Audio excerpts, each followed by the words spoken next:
नमस्कार दोस्तों, कैसे हैं आप सब। शानदार, मैं भी शानदार दोस्तों। आज मैं आपसे बातें करने आया हूं किसान आंदोलन की। तो किसान आंदोलन की हम जांच करेंगे कि ये क्या चीज़ है, कैसे फूट रहा है और इसकी सच्चाई क्या है। सबसे पहले मैं आपको एक वीडियो सुनवाऊंगा, आप वो वीडियो देखिए और उसकी गंभीरता को समझिए। मैं समझ रहा हूं या नहीं, आप देखिए उस चीज को और आपके कमेंट बताइए। और दोस्तों देखिए, टूटे टूटे मोबाइल से हम लोग काम कर रहे हैं, राष्ट्रवादी लोग। ये देखिए, चीजें लाना निकालना उसमें। तो आप जितना हो सके ज्यादा से ज्यादा सहयोग करें दोस्तों।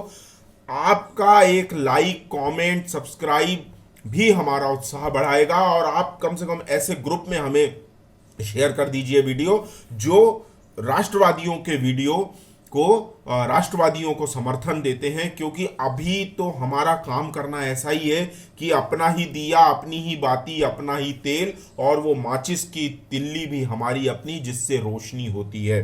तो अभी आप समझिए हमारा काम कितना कठिनाई के दौर का है। टूटे टूटे मोबाइलों से काम करना पड़ता है और मोबाइल से ही वीडियो बनाना पड़ता है, जिसकी क्वालिटी और वॉइस वगैरह मुझे लगता है शायद आपको ठीक ठीक समझ में आ जाए तो गनीमत है। नहीं तो इसमें इको टाइप होता है जिसमें आवाज़ ठीक से समझ में नहीं आती। फिर भी हम हमारा काम करते रहेंगे, कोई रोना नहीं। जो संसाधन हमारे पास है वो हम उससे हमारा काम करते रहेंगे। आप सबसे पहले ये आवाज़ सुनिए। इनकी भाषा भी सुनिएगा, आपको आनंद आएगा इनकी भाषा सुनकर। सुनिए क्या कह रहे हैं। इंदिरा ठोक मोदी की शादी में बिल्कुल बिल्कुल, इंदिरा ठोक मोदी की शादी में बिल्कुल बिल्कुल। ये इनकी जो आवाज है, इसमें ये कह रहे हैं कि इंदिरा ठोक दी, मोदी क्या चीज है। तो यहां मुझे खालिस्तान आंदोलन की बू आ रही है। और खालिस्तान आंदोलन खालसा पंथ पे बना हुआ है।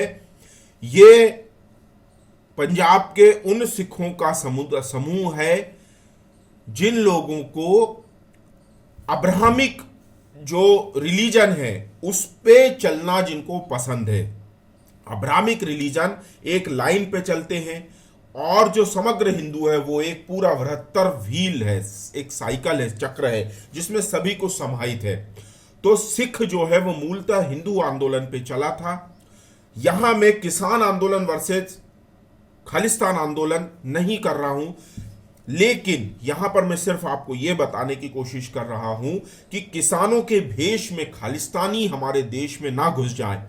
क्योंकि नारे लग रहे हैं, मोदी तेरी कब्र खुदेगी, आज नहीं तो कल खुदेगी। और ये जो नारा है ये जेएनयू में लगा है, जिसके पीछे पूरी एक लॉबी है, anti Hindu, anti India lobby जो काम करती है, वो इस तरह के नारे और इस तरह की भाषा उपयोग करती है। आपको मैं बताऊं, सबसे पहले तो किसान कभी भी कब्र की, लाश की, ठोक दी की ये बात नहीं करेगा। आप किसानों के खेत में जाइए, मैं भी किसान बैकग्राउंड से हूं, मुझे मालूम है। अगर किसानों के खेत में कोई गाजर, मूली, गन्ना ये भी होता है तो किसान बड़े प्रेम भाव से खिलाता है। यहां पर आंदोलन एमएसपी को भी लेकर अगर है तो नरेंद्र सिंह तोमर जो हमारे कृषि मंत्री है, केंद्रीय कृषि मंत्री, उनको अभी मैंने सुना है वो कह रहे हैं एमएसपी पे कोई बात नहीं है, जो एमएसपी पहले था वही एमएसपी आज भी है। और नई व्यवस्था ये शुरू की गई है कि जो प्राइवेट प्लेयर्स हैं वो यदि किसान चाहे तो उन्हें अपना अनाज बेच दे। जो बीच के बैरियर थे वो सारे खत्म कर दिए गए हैं। तो एमएसपी पे किसान ये कहना चाह रहे हैं कि एमएसपी है तो लिख कर दे दे। यहां पर मैं आपको यह कहना चाहूंगा कि जो बात हटाई ही नहीं गई है उसको, जो बात हटाई ही नहीं गई है उसे लिख कर देने की तो मुझे कोई वजह समझ में नहीं आती है।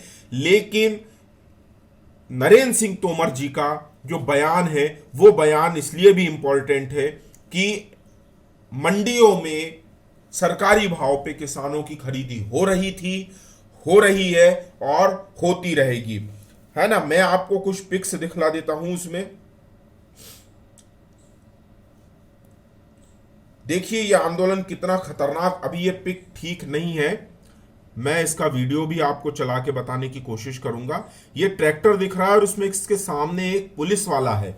इस पुलिस वाले को, ये देखिए इस पिक में आपको ये पुलिस वाला यहाँ बीच में दिखेगा, ये देखिए, ये पुलिस वाला, ये ट्रैक्टर से, चलते ट्रैक्टर से पुलिस वाले को कुचलने की कोशिश की गई।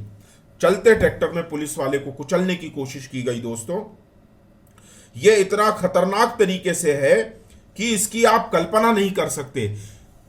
पुलिस पे हमला, देखिए पुलिस पे हमला एक बहुत सोचे समझे ग्रुप के लिए ही जो एक तरीके से हमला करते हैं। आप चाहे बेंगलुरु अटैक देख लें, चाहे दिल्ली दंगे देख लें, इसमें जो लॉबी काम कर रही है, इसके काम करने का एक तरीका होता है। पुलिस किस तरह से रोकती है, पुलिस से किस तरह से रोकना। अगर इन्होंने आगजनी की है तो आगजनी के लिए फायर फाइटर्स आते हैं, आगजनी के तरीके बतलाए जाते हैं। आगजनी को रोकने के लिए फायर फाइटर्स आते हैं, तो इनकी गाड़ियों को कैसे ब्लॉक किया जाता है, कैसे तंग गलियों में पुलिस को चक्रव्यूह में फंसा के पुलिस को फांस लिया जाता है। और रेलवे ट्रैक जो है, रेलवे ट्रैक, ये देखिए एक ही ये पिक है, ये देखिए ये पिक, ये नीचे ये जो पिक है ये सरदार सतविंदर सिंह है और असल में ये प्रोफाइल पिक बना रहे नजीर मोहम्मद के नाम से। तो इस तरह से ये जो चीजें आ रही हैं सामने, ये चीजें एक गंभीर आंदोलन की तरफ या गंभीर हिंसात्मक मूवमेंट की तरफ इशारा कर रही हैं। हमारे यहाँ जो पंजाब का जो खालिस्तान समर्थक व्यक्ति कहें, आतंकी कहें, क्योंकि समर्थन किसी का भी बुरा या अच्छा नहीं होता, लेकिन यदि वो हिंसात्मक आंदोलन में और मासूम लोगों की हत्या पे यदि वो चले जाए तो फिर उसको आतंक ही कहना ठीक रहता है। इस आंदोलन का कनाडा रूट बहुत पहले से भी बताया और कहा जा रहा है। इस आंदोलन के पीछे कनाडा के चैनल का बेजा इस्तेमाल किया जा सकता है, इसकी संभावना से इनकार नहीं किया जा सकता।